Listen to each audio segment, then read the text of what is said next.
ከእግዚአብሔር ቃል ዕብራውያን 11ን ካነበብኩ በኋላ ወደሚቀጥለው ትምህርት ርዕሳችን እንገባለን። ምዕራፍ 11 ቁጥር 20ዎቹ አካባቢ ስትመለከቱ ሙሴ ከተወለደ በኋላ 23 ላይ ሙሴ ከተወለደ በኋላ ወላጆቹ ያማረ ሕፃን መሆኑን አይተው በእምነት 3 ወር ሸሸጉት። የንጉሱንም አዋጅ አልፈሩም። ሙሴ ካደገ በኋላ የፈርዖን ልጅ እንዳይባል በእምነት እምቢ አለ። ከግብጽ ብዙ ገንዘብ ይልቅ ስለ ክርስቶስ መነቀፍ እጅግ የሚበልጥ ባለጠግነት እንደሆን አስቧልና ለጊዜው በኃጢአት ከሚገኝ ደስታ ይልቅ ከእግዚአብሔር ሕዝብ ጋር መከራ መቀበልን መረጠ፣ ብድራቱን ትኩር ብሎ ተመልክቷልና። አሜን። ጌታ ሆይ እናመሰግናለን።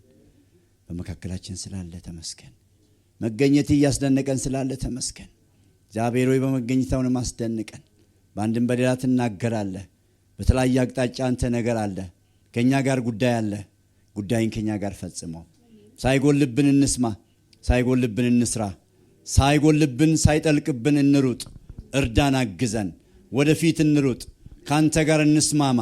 ባሳየን መንገድ እንሄድ፣ ባሳየን እቅድ እንሄድ፣ በሰጠን ርዕስ እንሄድ። ካንተ መስመር አንውጣ፣ በመስመር ይጠብቀን። እኛ ማስተውለን እንሩጥ። እግዚአብሔር ሆይ እርዳን። ርባኑን እንቁረጥ። የእምነት ሩጫውን እንጨርስ። ሃይማኖቴን ጠብቄያለሁ፣ ሩጫዬን ፈጽሜያለሁ፣ የድል አክሊል ተዘጋጅቶልኛል ብሎ ባሪያ ጳውሎስ እንደተናገረው እኛም የዛ ነገር ተከታይ እንድንሆን ተጠርተናልና እግዚአብሔር ሆይ እርዳን። ይህን ሕዝብ ባርክ። ሁላችንም እርዳን። በጌታ በኢየሱስ ስም አሜን። ክብር ለአምላካችን ለእግዚአብሔር ይሁን። ባለፈው በነበረን ጊዜ ስለ እግዚአብሔር አጀንዳ አንድ ክፍለ ጊዜ አብረን ተካፍለናል። የነበረው ትምህርት እንግዲህ ትንሽ ከልሼ ወደ እግዚአብሔር ወደሚቀጥለው ክፍል አልፋለሁ። ከውድቀት በፊት ያለውን፣ ከውድቀት በኋላ ያለውን፣ ከውድቀት በፊት እግዚአብሔር ምን ብሎ እንደተናገረ የእግዚአብሔርን አጀንዳ ለሰዎች እንዴት እንዳሳወቀ አይተናል። ከዛ ቀጥሎ ደግሞ ሰዎች ባለማወቃቸው ሲወድቁ እንኳን የእግዚአብሔር አጀንዳ ከሰዎች ጋር ምን ያክል ሲኩዌንሱን ጠብቆ ሲሄድ እንደነበረ በእነ አዳም በልጆቹም አየን። በምዕራፍ 6 ሰዎች እያመፁ ሲሄዱ የራሳቸውን ፈቃድ ሲያደርጉ የነበረውን ችግር አየን። ምዕራፍ 7፣ 8፣ 9 በኖህ ዘመን ደግሞ ኖህ የእግዚአብሔርን አጀንዳ ይዞ ትውልድን ለማትረፍ ምን ያክል ዋጋ እንደከፈለ አየን። ከዛም አልፎ ደግሞ ወደ አብርሃም ሕይወት መጣን። አብርሃም ከሶስት ነገሮች መውጣት እንዳለበት ትንሽ ረገጥ አድርጌ ልናገር። ዘመኑ የተቸገረበትን አንድ ነገር ተናግሬ ልለፍ። ከሶስት ነገሮች ውጣ ነው ያለው። ከሀገር፣ ከዘመዶችና ከአባቲ ቤት። አያችሁ፣ ሰው የተቸገረበት የሀገር ጉዳይ፣ ሰው የተቸገረበት የዘመድ ጉዳይ፣ ሰው የተቸገረበት የቤተሰብ ጉዳይ። እሱን ነገር ትቶ አጀንዳውን እንዲሸከም ፈለገና እግዚአብሔር ሂድ አለው። ከሶስት ነገር እንዲለይ ከነገረው በኋላ 7 ነገሮችን አስታጠቀው። የመጨረሻው 7ኛው ካንተ የተነሳ የምድር አሕዛብ ሁሉ ይባረካሉ ብሎ ነው የተናገረው። ጌታ የተመሰገነ ይሁን። ያ የእግዚአብሔር አጀንዳ ነው። እግዚአብሔር እንደ ሀገር አጀንዳ አለው፣ እንደ ትውልድ እንደ ኔሽን አጀንዳ አለው፣ እንደ ግለሰብ አጀንዳ አለው፣ እንደ ቤተሰብ አጀንዳ አለው። ጌታ የተመሰገነ ይሁን። ያን አጀንዳ በማን ነው የሚፈጽመው? ፈቃዱን በሚፈጽሙት፣ ፈቃዱን በሚረዱት፣ እንደ ፈቃዱ ለመጓዝ በሚታትሩት ሰዎች እግዚአብሔር በዘመናት መካከል ቅሬታ አድርጓቸው፣ ረመናንት አድርጓቸው ይጠቀምባቸዋል። ክብር ለጌታ ይሁን። ስለዚህ በአባቶች ወደ አባቶች ዘመን መጣን። ከውድቀት በፊት አየን። ከውድቀት በኋላም ደግሞ በጸጋው ዘመን የነበረውን ነገር አየን። አሁን ደግሞ እግዚአብሔር ፓትርያርክ ኢራን ወይም ደግሞ የአባቶችን ዘመን ሲያስቀምጥ ከአብርሃም ጀምሮ አየንና ይስሐቅ ላይ ደርሰን ቆም ነው። ይስሐቅ ላይ ደርሰን ቆምን። ጌታ የተመሰገነ ይሁን። ይስሐቅ አያችሁ፣ የእግዚአብሔር አጀንዳ ያለበት ሰው እየተሰደደ ፍሬ ያፈራል። እየተገፋ የእግዚአብሔርን ነገር ይዞ ይሄዳል። እየተጎዳ ትርፋማ ይሆናል። ብቻ የእግዚአብሔር አጀንዳ ከእናንተ አይጥፋ። ይስሐቅ ረሃብ በሆነ ጊዜ ወደ ጌራራ ሄደ። ወደዛ በሄደ ጊዜ የጌራር ሰዎች ተቀበሉት። የተደፈኑ ጉድጓዶችን ከፈተ። 100 እጥፍ የሚያፈራ እርሻም ሰራ። ከዛ በኋላ አንተ ከኛ ይልቅ በርትታልና ሂድልን ያሉት። በልቀቅልን ቦታውን ያሉት። አጀንዳ ስትይዙ ያስገፋችኋል። ለዓላማ ነው፣ ለጉዳት አይደለም።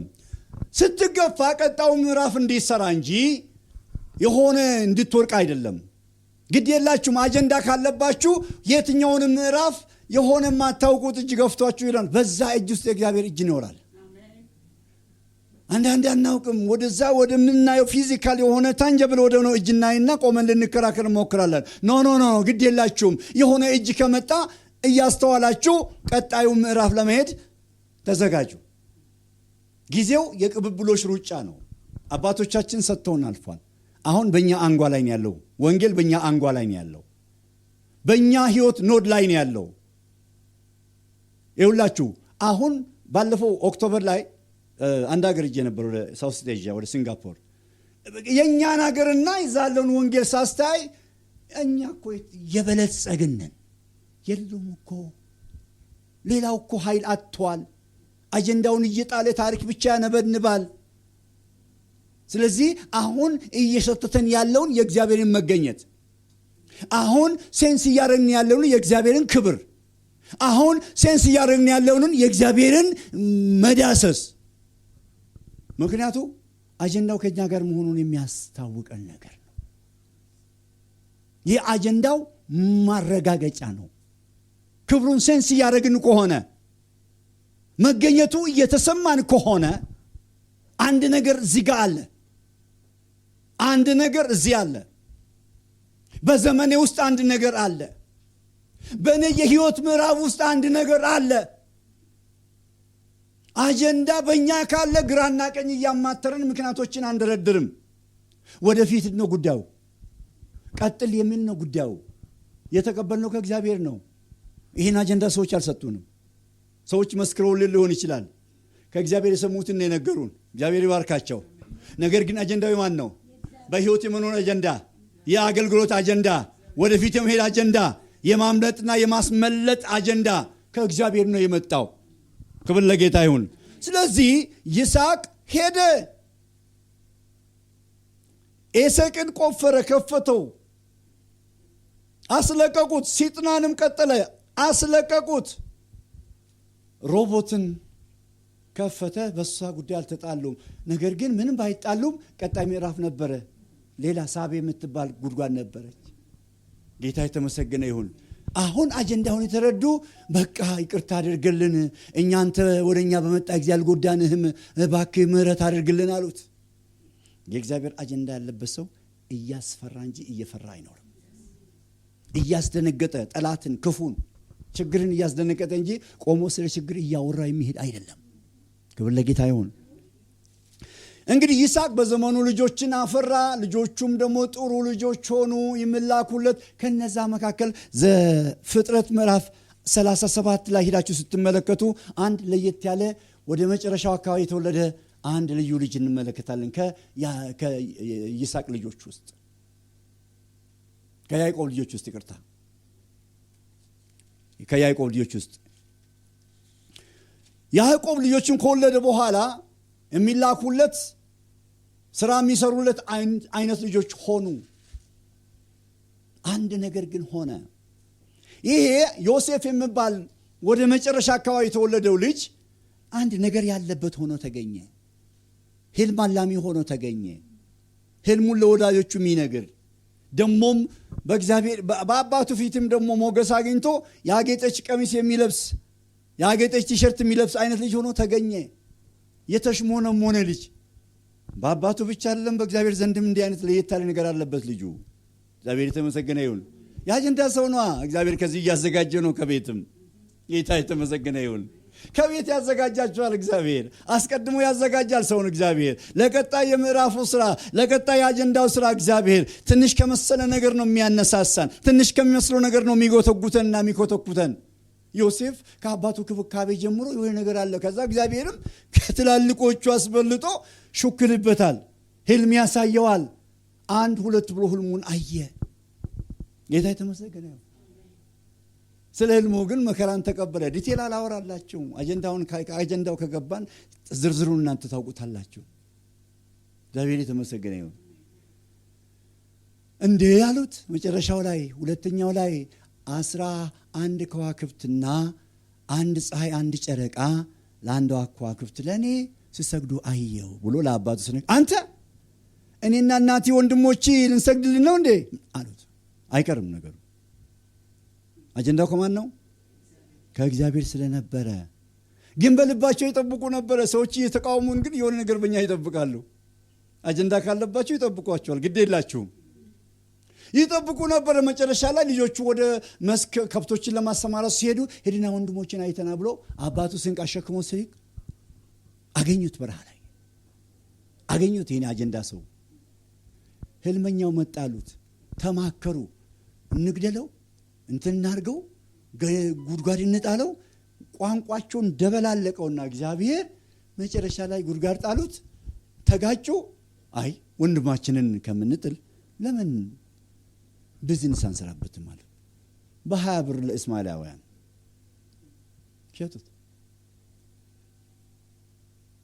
ትንሽ ነገር ልንገራችሁ። ሲሸጥ አላከሰራቸው።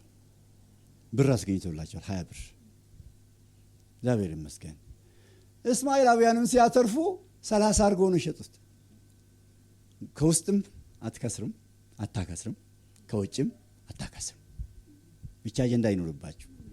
አጀንዳ የእግዚአብሔር ነገር እግዚአብሔር በእኛ ሲኖር በምንም ነገር ውስጥ ገብቶን መራመድ ከቻልን የተባለ ቦታ ስንደርስ ሌላ ነገር ነው የሚሆነው። ጅማሬው አሪፍ ህልም ነው፣ ፍጻሜው አሪፍ ክብር ነው። መሃሉ ግን ውጣ ውረድ ነው። እሱን ማወቅ አለብን። ብዙ ጊዜ ተስፋ ሲነገረን ደስ ብሎ ነው የምንቀበለው፣ ሃሌሉያ ብለን።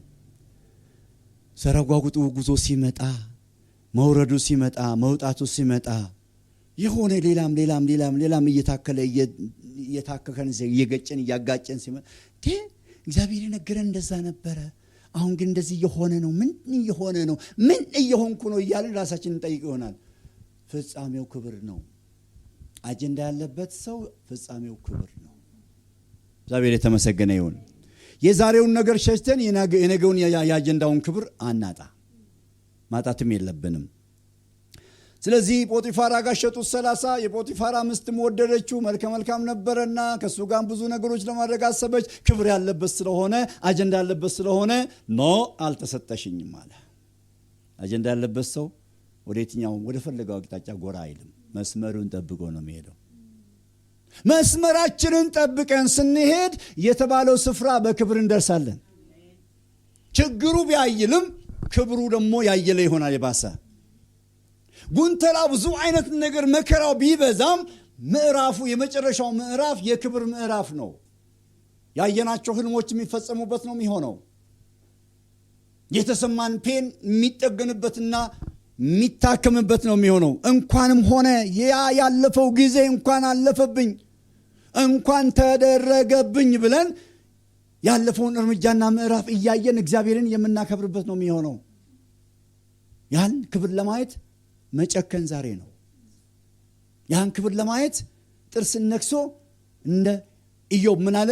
የሆነ ነገር ይምጣብኝ፣ ስጋዬን በጥርሴ ይዛለሁ፣ መንገዴን በፊቱ አቀናለሁ ነው ያለው። የሆነ ነገር ገብቶታል። መከራው ቢበዛም የሚገርማችሁ ኢዮብንም ካያችሁ በመጀመሪያው ምዕራፍ ላይ ጻድቅ፣ ቅን፣ ነውር የሌለበት የተባለ የመጀመሪያው ምዕራፍ ላይ፣ መጨረሻ ምዕራፍ 42 ላይም ቅን ነው እሱ እንደናንተ አይደለም ብሎ ደግሞ ከጓደኞቹ ጋር አነጻጽሮ አወዳድሮ ሲናገርለት የነበረ እግዚአብሔር የመሰከረለት ቅን ሰው ነው። በቅን ጀምሮ በቅን ጨረሰለት። በቅን ስም በቅን ማዕረግ። ሃሌሉያ። ስለዚህ ጅማሬ መልካም፣ ፍጻሜ መልካም ነው። መሃሉ ላይ ነው መስዋዕትነት፣ መሃሉ ላይ ነው ዋጋ መክፈል፣ መሃሉ ላይ ነው መጨከን፣ መሃሉ ላይ ነው ጥንካሬን ማሳየት፣ ጸንቶ መቆም፣ እግሮቻችን በጥንቃቄ መርገጥ ያለባቸው። የመሃሉ ጉዞ ተራራው፣ ሸለቆው፣ ሰርጓጉጡ፣ ጭቃው፣ አረንቋው፣ ፀሐዩ፣ አሩሩ፣ ሌላው ብዙ ነገሮች ይፈራረቁብናል። ቢሆንም አጀንዳ ካለብሽ ፍጻሜው ክብር ነው። በጣም ይገርማል። ወደ ምዕራፎች መጨረሻ አካባቢ ዘፍጥረትን ስታዩ መጡ፣ ወንድሞቹ መጡ። ህልም አላሚ ሆነ፣ ህልም ይዞ ህልም ፈቺ ሆነ። ህልሙ አልተፈታም። አንዳንድ ጊዜ እንደዚህ ነው። አጀንዳ ያለበሰው ህልሙ ሳይፈታ የሌላውን ህልም ይፈታል። ገና ነው፣ እየተሰራ ነው፣ እየተጓዘ ህልም እያለባችሁ ህልማችሁ ሳይፈታ የሌላውን ህልም ትፈታላችሁ። አጀንዳ ካለባችሁ፣ እግዚአብሔር ነገር ካለባችሁ። ዛሬ ኢሞሽናል ስሜታዊ ብቻ አይደለም እኮ እግዚአብሔር ከትናንሽ ነገር ጀምሮ እስከ ትልቅ ምዕራፍ ድረስ ሊያስከደን በዛሬው በሚሰማኝ የሆነ ሴንስ ነገር ውርውርታ ነገር ብቻ ተደስተን ወይም አዝነን እንድንቆም አይደለም። ያለፈ ነገር አለው እግዚአብሔር፣ ያለፈ ነገር አለው በህይወታችን። በየአንጓው ደርሰን እንድንቆም አይደለም። አንጓዎቹ መከራዎቹ ጠበቅ እያደረጉ ልክ እንዳገዳ አንጓ እንደ ሸንኮራ አገዳ ስታዩ ወጥ አይደለም። መሀል ላይ አንጓ አለው። ማጠናከሪያ ነው። ወጥማ ቢሆን ይሰበራል። ወጥማ ቢሆን ንፋስ ሰነጥቀዋል። ግን መሀል ላይ ኖድ ያደርገዋል እግዚአብሔር፣ ጠንከር ያደርገዋል እግዚአብሔር፣ ቀጣይ የሆነ ነገር እንዲኖረው ማለት ነው። ስለዚህ መሀከል ላይ ቆንጠጥ እያደረገ ጠበቅ እያደረገን ጉልበታችንን እያጸናልን ሂድ ይለናል። የመሃሉ ጉዞ ፈተና አለው። አጀንዳ ካለባችሁ ጌታ የተመሰገነ ይሁን። ስለዚህ ዮሴፍ መጨረሻ ላይ ህልሙን ይዞ ህልም ፈታ። መጨረሻ ላይ የሱም ህልም ሊፈታ ወደ ንጉሱ ተጠራ። እንዳወቀ እንደምታውቁት ህልም ፈታ ተባለ። 7 ዓመት ጥጋብ አለ፣ 7 ዓመት ረሃብ አለ። ምን ይሻላል? ንጉሱ ፈጥኖ ያለውን በግብጽ ምድር ያለውን ሀብት የሚሰበስብ ሰው እንደ ይሄ እግዚአብሔር መንፈስ ያለበት ካንተ የተሻለ ማን ይገኛል? ታዲያ አሁን ነው ጊዜው። ህልሙ የሚፈታበት አሁን ነው ጊዜው። ያን ነዶቹ ወድቀው ሲሰግዱ፣ ከዋክብቱና ጨረቃ ፀሐዩ ወድቀው ሲሰግዱ የሚፈጸምበት ጊዜው ደረሰ። ጉዞ ረጅም ነው። መከራው ሰፊ ነው። ቅድስናን ለማስጣል እስኪታገል ድረስ የሞት ጽዋ ደርሶታል። የሞት ድምፅ ሰምቷል። ግን አጀንዳ ይዘው ነው። ታዲያ የእግዚአብሔር ሰው፣ እግዚአብሔርን የሚፈራ ምሕረት የከበበው ሰው አጀንዳውን ከግብ ሳያደርስ አይሞትም። እግዚአብሔር የተመሰገነ ይሁን። ሲመጡ ህልሙ ተፈጽሟል። አሜን። ህልሙ ተፈጸመ። ሰገዱ አይደል? በኋላ እናትና አባቱ አልመጡም። ተፈጸመ። የእናንተም ይፈጸማል። በህልማችሁ አቅጣጫ፣ በአጀንዳችሁ አቅጣጫ፣ እግዚአብሔር ባስጨበጣችሁ አጀንዳ፣ እንደገናም ደግሞ ለራሳችሁ ለግል ህይወታችሁ፣ እንደገና ለአገር። ዮሴፍ አሁን ለግሉ አይደለም አጀንዳው። ለማን ነው? ለሀገር ነው። ከእስራኤል ትውልድ ቢዮንድ ዛት እንደውም የግብጽ ምድር ራሱ በዮሴፍ ትሩፋት ተመገበ።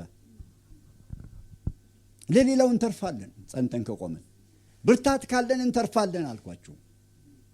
ግራና ቀኝ ማናይ ከሆነ የተሰጠንን አሳይመንት ምንፈጽም ከሆነ ምንም ሳንሆን መከራውን ታግለን አሸንፈን ከክርስቶስ ጋር ቆመን በጸጋው ተደግፈን የተባለው የአጀንዳ ምዕራፍ ላይ እንደርሳለን። ፍጻሜው ክብር ነው። እግዚአብሔር የተመሰገነ ይሁን።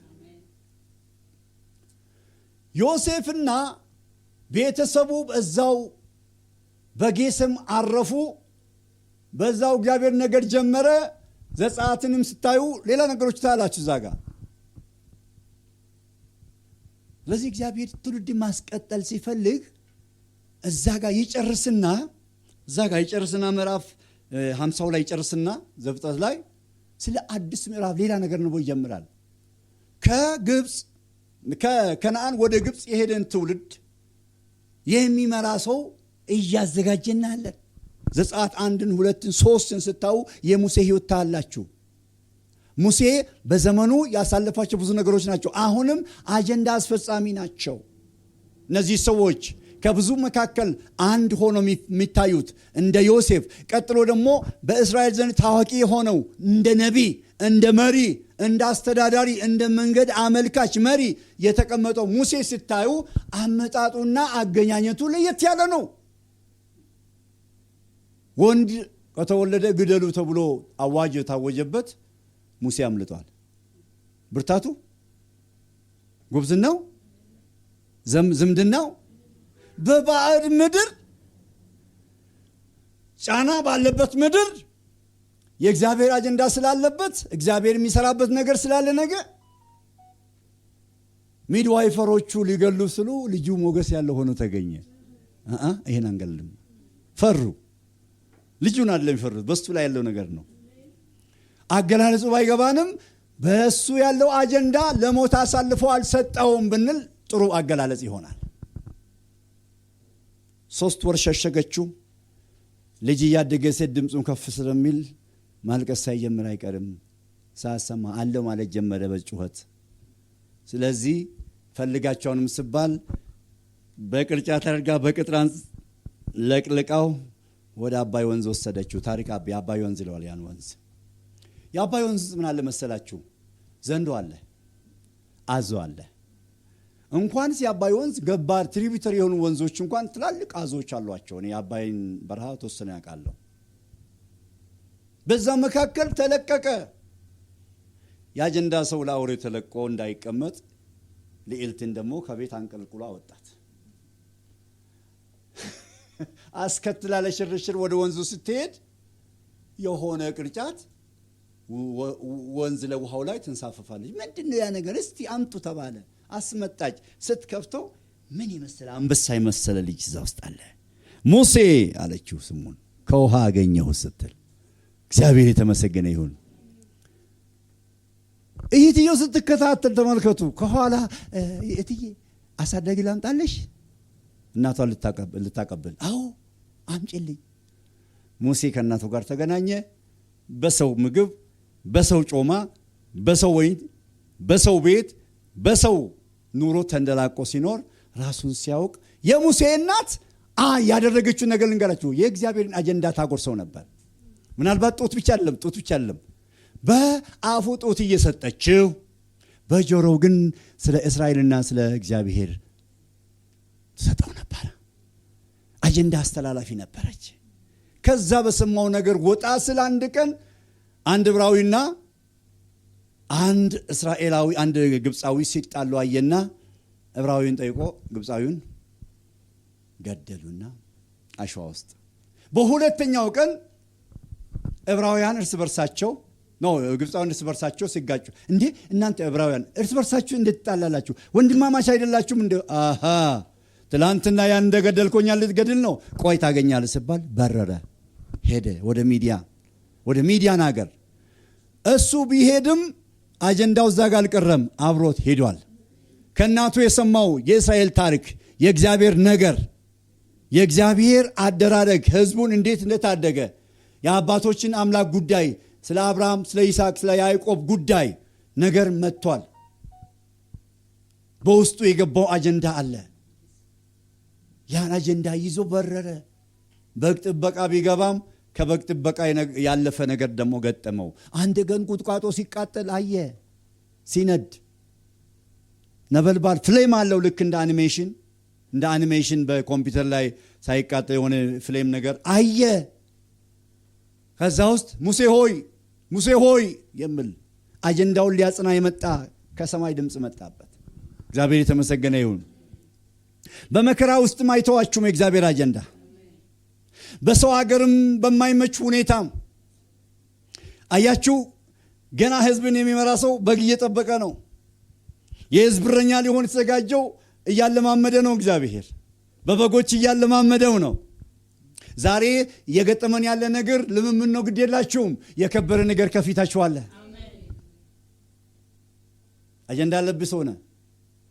አጀንዳ ያለብሽ ሰው ነሽ። የከበረ ነገር ከፊት ሲኖር ማሰናከያዎቹ ብዙ ናቸው። አጀንዳ ያለበት ሰው ማንም በተራ ህይወት አላለፈም። በተራ ታሪክ ያለፈ የለም። እነዚህ ጎላ የሚታዩት የመጽሐፍ ቅዱስ ተዋናዮች ዋናዎቹ በመከራ አልፎ ነው። ስማቸው ጎላ ያለው በመከራ አልፎ ነው። የወደቁት ብዙ አልታወቁም። አጀንዳ የሌለባቸው ብዙ አልታወቁም። አጀንዳ ያለባቸው መከራቸውም ክብራቸውም ገኖ ነው የወጣው። አስቀድሞ ከክብር በፊት መከራ ነው የሚበዛው። ከክብር በፊት ውርደቶች ይመጣሉ። ማሰናከያዎች ብዙ ይሆናሉ። አስቸጋሪ ነገሮች ይገጥሙናል። ማንወጣ እስኪመስለን ድረስ፣ የማይሆን እስኪመስለን ድረስ፣ የማይሳካ እስኪመስለን ድረስ መንገራገጮች ሊኖሩ ይችላሉ። ጽናት ካለ፣ አጀንዳውን መረዳት ካለ፣ በእኛ ያለውን የእግዚአብሔርን ነገር የማስተዋል ነገር ካለ ግን በየትኛው መከራ ውስጥ እናልፍና ቦታው እንደርሳለን። ጌታ የተመሰገነ ይሁን። ስለዚህ ሙሴ ተጠራ፣ ጥሪውን ተቀብሎ ምንድነው በቃ እኔ በፈርዖን ፊት አምላክ አደርጋለሁ አለው። ሙሴ አይደለም አምላክ የሚሆነው፣ በሱ የሚኖረው አጀንዳ በፈርዖን ፊት አስፈሪ ያደርገዋል።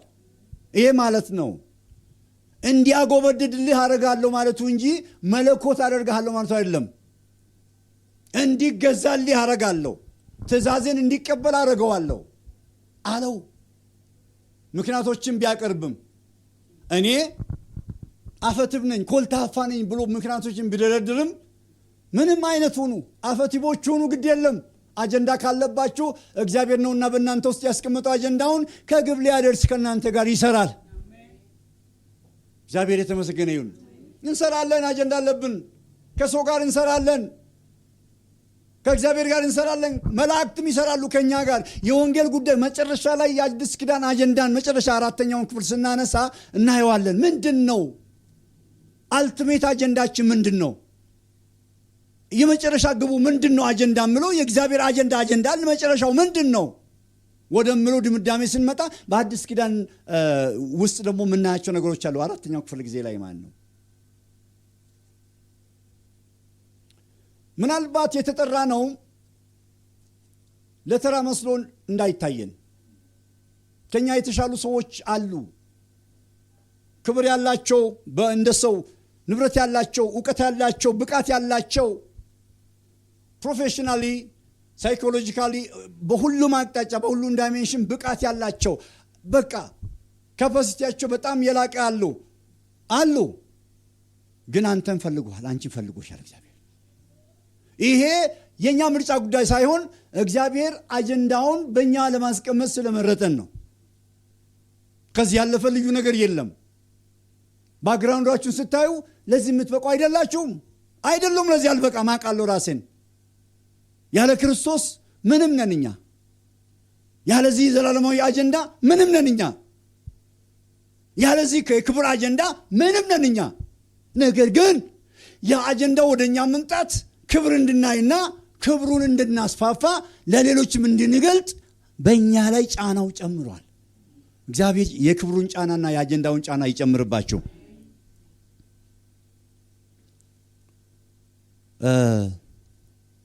ትላንትና አንድ ቦታ ላይ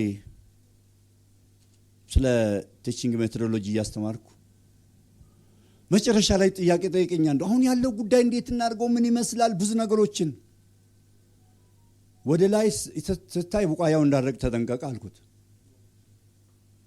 ትላልቆቹ መልካም ሆነው ወይም ከዛ በተቃራኒ ሆነው ካየ እነሱን ቀና ብለህ አሻቅበህ ስታይ ከስር ያለውን ቡቃያ ተጠንቀቅ። እያደገ ያለ አጀንዳን የሚቀበል ከስር ደግሞ እየተነሳ ነው። አሁን እኛ የሚጠበቅብን ለኛ የተሰጠን ነገር ምንድነው? በእኛ በግላችን ለኔ የተሰጠው ነገር ምንድነው? እሱኛውን ለማድረግ መታተር ያለብን ጉዳይ ነው። እሱ ዝም ብሎ የሚታለፍ አይደለም። እኔ ማን ነኝ? እዚህ ጋር ምን እየተደረገብኝ ነው? ከእግዚአብሔር ዘንድ ያለው ነገር በእኔ ዘንድ እየተፈጸመ ነው ወይ? እውነተኛ የአጀንዳው ማስተላለፊያ ሆኜለታለሁ ወይ ነው? አደራ በሊታ ነኝ እኔ። ይሄ ነው ወሳኝ ነገር። ማሰብ ያለብን ይሄንን ነው። ግራና ቀኝ ካየንማ ብዙ የተበላሸ ነገር ምናያለን፣ ብዙ ክብር ምናያለን፣ ብዙ ውርደት ምናያለን። የሚቀያየር ጊዜን ተከትሎ የሚወርድና የሚወጣ ነገር ግን ቀና ብለን የእግዚአብሔርን ነገር ሲናይ እግዚአብሔር በእኛ ያስቀመጠውን እውነተኛ አጀንዳ በእኛ ዘመን ሊከናወንና ሊፈጸም ያለውን የእግዚአብሔርን ነገር እያየን ስንሄድ ግን በጽናት ወደ መራመድ እርምጃ እንመጣለን። ጌታ የተመሰገነ ይሁን። ለዚህ ሙሴ በዘጸአት ላይ እንዳያችሁት መጨረሻ ላይ ዘጸአት 12 ላይ ደረሱና መከራዎቹ እነዚህ ተአምራቶቹ ካለፉ በኋላ የመጨረሻውን በኩር መታና እግዚአብሔር ውጡ አላቸው። ወጡ። ፋሲካ ተሰራ። የአዲስ ኪዳኑ ሌላ ማመላከቻ ነገር ፓስ ኦቨር ሆነ። ህዝቡን ሌላ ቦታ ሸሸገ። አጀንዳ ያለበትን በጌሰም ሸሸገና ሌላውን በመከራ መታ ሌላውን በኩር መታባቸውና በቃ መስዋዕት አድርጋችሁ ደሙን በጉበኑ ላይ ቀብታችሁ ከዛ አብራችሁ በጋራ እየበላችሁ ድሃውም ሳይጎል በጋራ እየበላችሁ ውጡ አላቸው። ወጡ። አጀንዳው ነው። 430 በግብፅ ምድር ከቆዩ በኋላ አሁን ወደ ምድራቸው ሊመለሱ ነው። አጀንዳው ነው። እዛ ጋር እግዚአብሔር ለምን እንደወሰደበት የራሱ ዓላማ አለው። አስቀድሞ ፎርቶልድ የሆነ ነገር አለ፣ የተነገረ ነገር አለ። አጀንዳ ነው እሱ። መከራ ውስጥ ማለፋቸውም በሰው አገር ማለፋቸውም በመከራ ውስጥ ብዙ ግራንግድ ውስጥ ማለፋቸውም የእግዚአብሔር ሐሳብ ነበር፣ የእግዚአብሔር አጀንዳ ነበር። ጌታ የተመሰገነ ይሁን። ከሙሴ በኋላ ሙሴ ምንድን ያደረገው? የነዌ ልጅ ደግሞ እጁን ጭኖ የሆነ ነገር ይደዋል። አሁን ቀላል ነገር መለኮታዊ ዴሊጌሽን ነው እኮ ይሄ። ቴዎክራቲክ ሊደርሺፕ ዴሊጌሽን ነው ያደረገው። ይሄ መልካም መንፈስ ያለበትን የነዌ ልጅ ምን አድርገው? እጁን ጫነበትና ጸልይለት አለው። እጁን ጫነበትና ጸለየለት። ወደ ኢያሱ ምዕራፍ 1 ስትመጡ እንግዲህ ባሪያ የሙሴ ሞቷልና ብሎ ይጀምራል። ገና ኢያሱን ስታዩት አንተና የሕዝብ ለአባቶቻችሁ ሰጣቸዋለሁ ብዬ ወደ ገባሁበት ቃል ኪዳን ሀገር ትገቡ ዘንድ ተነስና ዮርዳኖስን ተሻገሩ፣ በሕይወት ዘመን ማንም አይቋቋምህም። ሃሌሉያ! አጀንዳ ነው። በሕይወት ዘመን ማንም የራሱ የግሉ ብርታት ሳይሆን በሱ ዘንድ አጀንዳ ስላለ፣ የእግዚአብሔር አጀንዳ በኢያሱ ላይ ስላለ፣ ሙሴ ላይ የነበረው የእግዚአብሔር አጀንዳ ሕዝቡን የሚያራምደው ያ የእግዚአብሔር ክብር በዛ በምድረ በዳ እግዚአብሔር ሕዝቡን ሲያንቀሳቅስበት የነበረው የእግዚአብሔር ክብር ያ ሽክና ሙቭ የሚያደርገው ነገር ከሙሴ አልፎ ወዴት ይላል? ወደ ኢያሱ።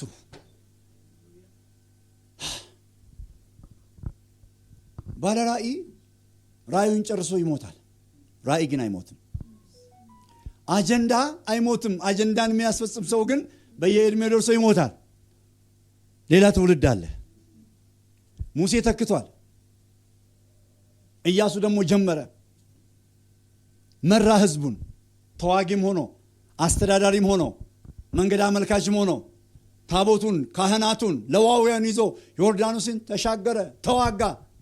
በጋይ ጦርነት ለመሆን ማን ሆነ እኮ አጀንዳ ረሱና የተባለውን ትተው ሌላ ሲያደርጉ አጀንዳውን ሲስቱ 36 ኃያላን ተመቱ ከእስራኤል ውስጥ። አጀንዳ ሲለቀቅ ማን ነው ማን ሲተነካ ደግሞ ግብ ይገባበታል። በኳስ እኔ እንኳን ብዙም አላውቅም ስለ ኳስ። ፔናልቲ ይባላል። በእግር የሚጫወቱት በእጅ ቢደረግ ማን ነው ቁጭ ያደርጋል እዛው። ከዛ በህጉ እኔ አላውቅም፣ ስለ ኳስ አላውቅም። ያው ትንሽ ግን ትንሽ የገባችኝ ያክል ከርቀት ሰማለሁ። እና ግብ ነው የሚገባብን። አጀንዳ ስንረሳ ሌላ ችግር ውስጥ ነው የምንገባው። ቆም ብለን ስናስብ ግን አስተውለን ስናስብ ግን አጀንዳችን ጋር ምን ያክል እንደተጣበቅን ስናስተውል ያልተጣበቅንበትን ነገር ስናስተካክል ጉዞ ይቀጥላል። እሱን ማወቅ ያለብን። ጌታ የተመሰገነ ይሁን። ከዛ በኋላ ከኢያሱ በኋላ ኢያሱ በጦርነት በጣም ኃያል ሆነ። ኢያሪኮንም ደግሞ በእግዚአብሔር ድምፅ አፈረሱት፣ ዞሩበትና ገነደሱት። እዛ ጋም ደግሞ ብዙ ነገሮች ተደርጓል። ቀጥታ ወደ መሳፍንት ደግሞ ስናልፍ ሁሉም መሪ የፈለገውን እንደታየው የሚያደርግበት ዘመን ውስጥ መጣ። በዛም ዘመን ውስጥ ሁሉም እንደ ልቡ በሚሰራበት ዘመን ውስጥ የእግዚአብሔርን አጀንዳ የሚሸክሙ ሰዎች ሰፈር ላይ አሉ። እግዚአብሔር ይመስገን። ዲቦራና ባርቅ ኃያላን የሚመስሉ አሉ። ወደ ጦርነቱ ወጡ። ከማን ጋር ነበር ጦርነታቸው?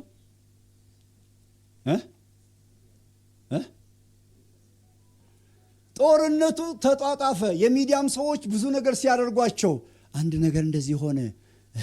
ዲቦራና ባርቅ ወደዛ ሲሄዱ ሰፈር የቀረችው አንዲት ድንኳን አካባቢ ምናልባትም ባህሏ እንኳን የማይታወቅ የሆነ ስም የሌላት ኢያኤል የምትባል ሴት ደግሞ ትታያለች። የንጉስ የጠላት ንጉስ መንገድ ስቶ ሩጦ መጣ። እባክሽን ጠምቶኛል፣ የሆነ ነገር አጠጭኝ ይችላል። እንዴ አንተ ንጉስ ሆነ ውሃ ትጠጣለህ እንዴ? ወተት ልስጥህ እንጂ አለችው። ወተት ከሰጠችው በኋላ ደክሞ እንቅልፍ ሲወስደው በቀኝ እጇ የሰራተኛ መዶሻ ያዘ ይችላል። በግራ እጇ ደግሞ ካስማ ያዘችና ጆሮ ግንዱ ላይ ቋቋቋቋ አረገችውና ገደለችው። እነሱ እዛ ይፈልጋሉ። አጀንዳ ያለበት ሰው ደግሞ ከሰፈር ሆኖ ጠላትን ይማርካል። ክብር ለጌታ ይሁን። የአጀንዳ ጉዳይ ነው። መሳፍንቱ በዛ መሩ። ከዛ በኋላ ምን ሆነ? እስራኤል ጥያቄ እያነሳ መጣ። የእስራኤል ጥያቄ አሞናውያንን ከግራ ሲያዩ፣ ሞዓባንን ከዚህ ሲያዩ፣ ፍልስጤማውያን በዙሪያ ሲያዩ ባለ ንጉሶች ናቸው። ባለ ንጉሶች እኛ ለምን ባለ ንጉስ አንሆንም አሉ። ደግሞ ንጉስ ይሾምልን ማለት ጀመሩ። ንጉስ እንዲሾምላቸው ፈለጉ። ንጉስ ፈለጋቸው አለ። ዘለግላጋ ቁመናው ምን የመሰለውን የአባቱን የቂስን አህዮች ፍለጋ የሄደውን ሳውልን አገኘላቸውና በምልክት አድርጎ በሳሙኤል በኩል እንዲቀባ አደረገው። ንጉስ ሆነላቸው።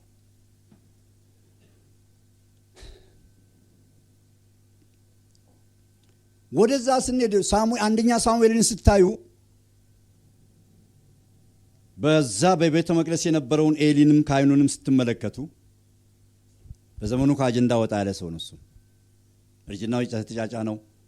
ቃለ እግዚአብሔር መስበክ የጠፋበት ዝም ብሎ በፈዛዛ በዋዛ ነገር የእግዚአብሔር ነገር የታየበት ዘመን ነበርና እግዚአብሔር ብላቴናውን ከተደበቀበት ከጥሻ ውስጥ ከዛ ከጨለማ ውስጥ ከዛ ድምፅ ካልተለማመደ በስለት የተገኘ በእንባ የተገኘ የሐና ልጅ ደግሞ መቅደስ ውስጥ ትገኝታላችሁ። ሳሙኤል ላይ እግዚአብሔር ይመስገን አጀንዳ ይቀጥላል። የእግዚአብሔር አጀንዳ ይቀጥላል። ግን ላንተ ወየውልህ አጀንዳውን ባሰራ፣ ለኔ ወየውልኝ፣ ላንቺ ወየውልሽ፣ ለኛ ወየውልን። የተሰጠን ነገር ባንሰራ ወየውልን። እኛ ዝም ብንል አጀንዳው ይቀጥላል። ኤሊ ዝም ብል ማን አለ? ብላቴናው ሳሙኤል አለ። ብላቴናው ሳሙኤል አለ፣ ተደብቆ አለ። በዘመኑ ለእግዚአብሔር የሚሰጥ ሰው አለ። አጀንዳውን በሌላ መንቀይር ከሆነ እግዚአብሔር ሰው አለው ሰው ያለ ቅሬታ ጄኔሬሽን አልፎ አቅም ቅሬታ አለው። ሪመናንት አሉት። እግዚአብሔር ዘርን ያስቀራል። አጀንዳውን ለማስፈጸም ዘር ያስቀራል። ትውልድ ያስነሳል። እግዚአብሔር ትናንሾቹን የተናቁትን በኃያላን ፊት መቆም የማይችሉ የሚመስሉትን ነገር ግን ኋላ ሁሉን መግዛት የሚችሉትን እግዚአብሔር ከተደበቁበት እግዚአብሔር ካልታዩበት እያጎላቸው እያወጣቸው ይመጣል። እግዚአብሔር የተመሰገነ ይሁን። ኤሊ ያለ በሳሙኤል በኩል ነገር ተሰራ። እግዚአብሔር ሲናገረው ሳሙኤል ስለው እነሆኝ ይሎ ማን ጋር ነው የተረማመደው? የቄሱን የካህኑን ነው የኤሊን ነው። ሁለተኛም ሳሙኤል ይላል። አቤት ይላል። ካህኑ ጋር ነው የሚሄደው።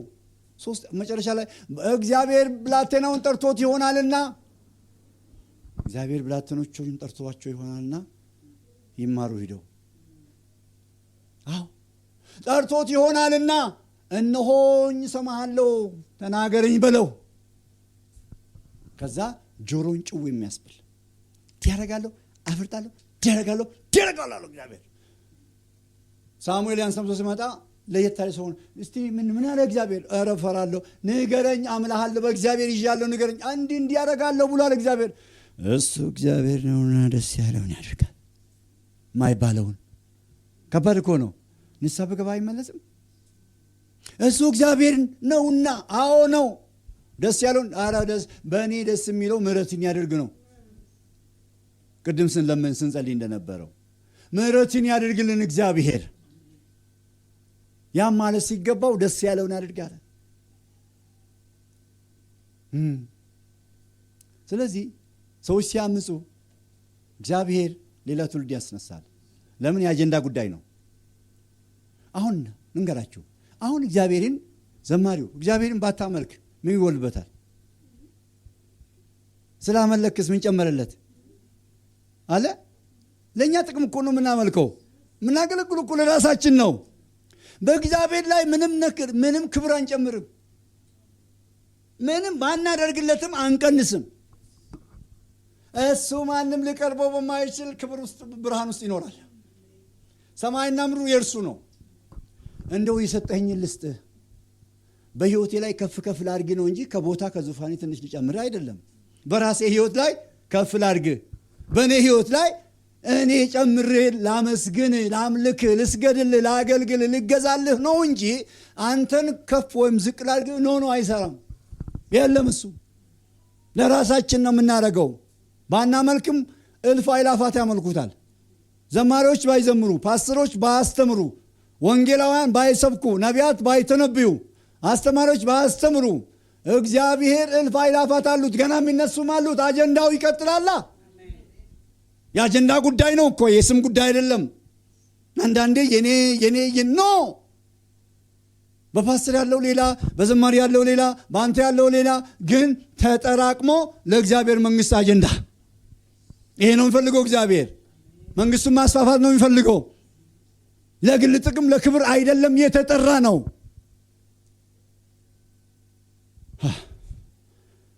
እግዚአብሔር ብቻ ይርዳን ወገኖች፣ ይርዳን እግዚአብሔር። ከዛ ነገስታትና ነቢያት ኮንተምፖራሪ ሆኖ ማገልገል ጀመሩ።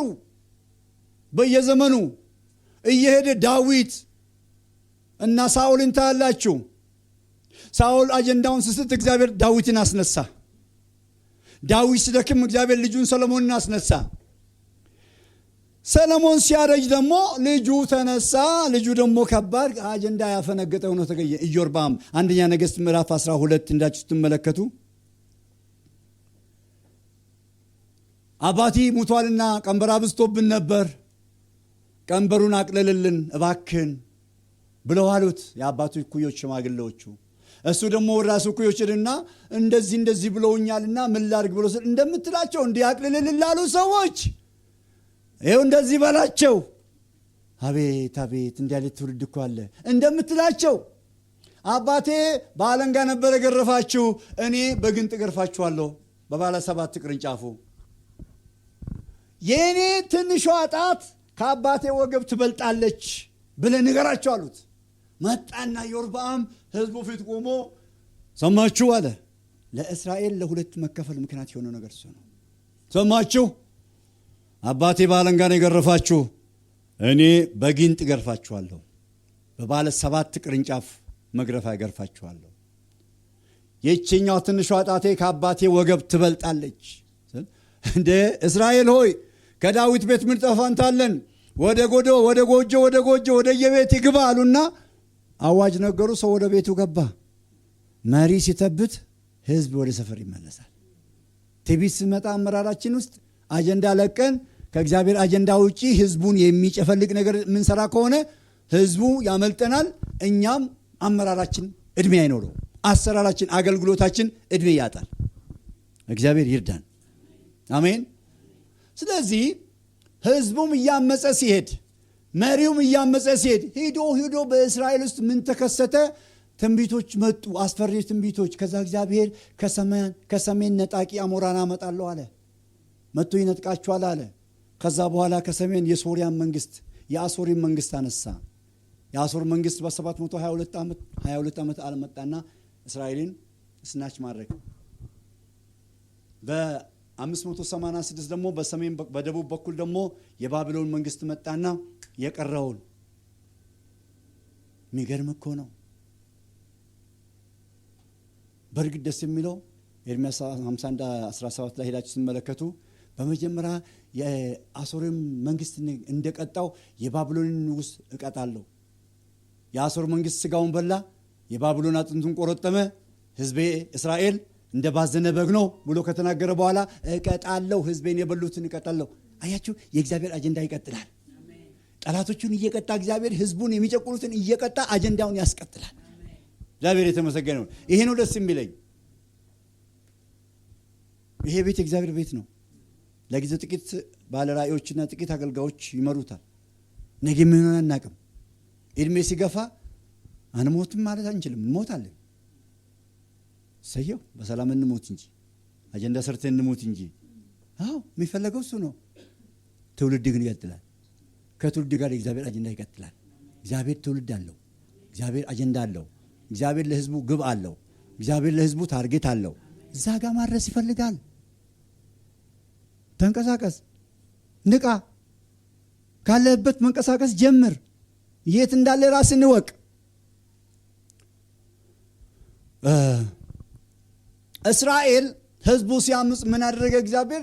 በቃ ወደ ምርኮ አሳልፎ ሰጣቸው። 70 ዓመት በምርኮ ሰጣቸው። 70 ዓመት።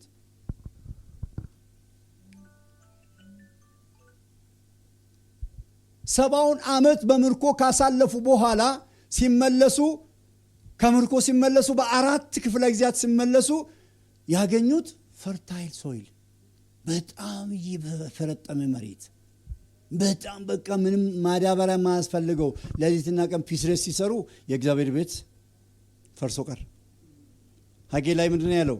ትንቢተ ሐጌ ላይ የኔ ቤት ፈርሶ ሳለ እናንተ ራሳችሁ በተዋቡ ቤቶች ውስጥ ልትቀመጡ ጊዜ ነው። እኔ ወደ ተራራ ውጡና እንጨት ቁረጡ፣ ወደ አጀንዳ ተመለሱ፣ ቤትን ስሩ ነው ያላቸው።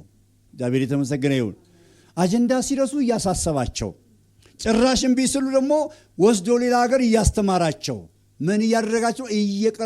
እየቀረጻቸው ሄዳችሁ ወደ ሂዝቅኤል ደግሞ ስትመጡ በነቢዩ ሕዝቅኤል ዘመን ሕዝቅኤልና ዳንኤል ከምርኮኞቹ ጋር ወደ ባቢሎን እየተማረኩ ነቢያት ናቸው። እዛ ሆነው ህዝቡን እየመከሩ ትንቢት እየተናገሩ አይዟችሁ ሕዝቅኤልና ታች 37 ላይ ወደ ሸለቆ አጥንት ወደ ሞላበት ሲወስዱት ታያላችሁ። እግዚአብሔር ከዛ ውስጥ ደግሞ ያን ሸለቆ አሳይቶት እነዛን የደረቁ አጥንቶችን መልሶ እንደሚያለመልማቸው ትንቢት ተናገርበት እያለ አጥንትና ጅማትን እየገጣጠመለት ከዛ ስጋና ሌላ ነገር ካደረገ በኋላ መጨረሻ ላይ ከአራቱም ክልል ነፋሳት ሆይና እነዚህ የሞቱት በሕይወት ይኖሩ ዘንድ ብሎ አጀንዳውን ሊያስቀጥል እነዛ ተስፋቸው እንዲለመልም፣ ይሄ የእስራኤል ተስፋ መመንመን ነው። አባቶቻችን መቃብር ጠፍቷል፣ እኛም ተስፋ ቆርጠናል ያሉት እንደሆነ ወደ አባቶቻቸው ሰፈር እንደሚወስዳቸው መልሶ ወደ ሀገራቸው እንደሚመልሳቸው ተስፋን እንደገና ነገራቸውና ወደ ሀገር ተመለሱ። ያ ብቻ አይደለም። ወደ ሕዝቅኤል ስትመጡ ልክ በሳሙኤል ዘመን ኢካቦድ እንደተባለ ከቤተ መቅደሱ ክብር ለቀቀ፣ ታቦቱ ለቀቀ። በቃ ለቀቀ። እስራኤል የምትመካበት ትናንት ሲመራት የነበረ ለቀቀ። ከዛ በኋላ ምን መጣ? የጸጥታ ዘመን መጣ። የጸጥታ 400 ዓመታት በአዲስ ኪዳንና በብሉይ ኪዳን መካከል የ400 ዓመታት የእግዚአብሔር የዝምታ ጊዜ ሆነ። እንግዲህ ወደ ፍጻሜው ስንመጣ እነዚህ መጨረሻ ላይ 400 ዓመታት እግዚአብሔር የማይናገርበት የስተት መጽሐፎች እነዚህ አፖክሪፋል ቡክስ የተጻፉበት ዘመን፣ ሰው በመንፈስ ተመርቶ ሳይሆን እንደመሰለው በራሱ ጥበብና በራሱ የሥጋ አእምሮ በእውቀቱ ብዙ ሰዎች መጽሐፍ የጻፉበት፣ ሄሬቲክ የሆኑ ሱዶግራፋዎች የጻፉበት ዘመን ነበረ።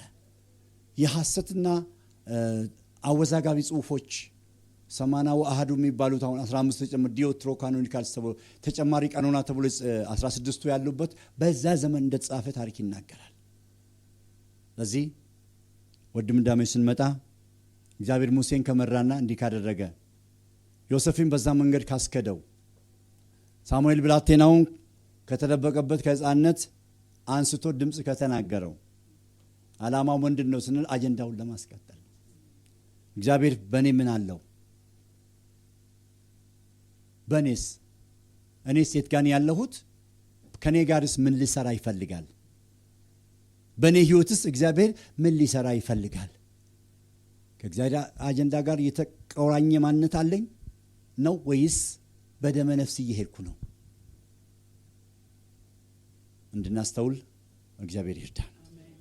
የሰማነውን ቃል እግዚአብሔር ይባርክልን። ጌታ ይባርካችሁ።